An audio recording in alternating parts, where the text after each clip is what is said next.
It's a bloody war with no end in sight, and as the suffering in Syria continues, more and more people are trying to get out of the country.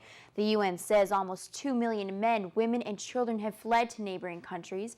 Many have taken refuge in Lebanon, and they face growing resentment. In makeshift refugee camps like this one, the overwhelming feeling is sadness. Over 600,000 Syrians have fled to Lebanon, a tiny country of only 4 million people. The crisis entered its third year now in the Lebanese community. Even though very generous at the beginning of this crisis, now they cannot take the burden anymore. Tensions have worsened as some Lebanese people have even been displaced. And now here's the rest of your World in a Minute.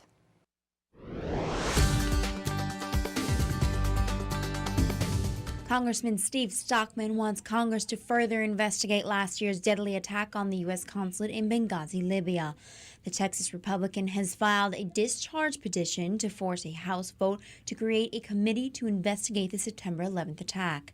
Stockman formally announced the petition in a dramatic fashion today in Washington by unrolling a 60-foot-long petition scroll. Stockman says lawmakers owe it to the country to find out what happened. Hundreds of prisoners, including senior members of al-Qaeda, are on the run after a mass breakout from Iraq's notorious Abu Ghraib jail.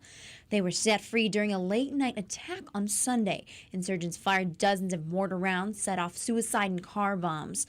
21 prisoners and 8 guards were killed during a firefight which lasted more than an hour.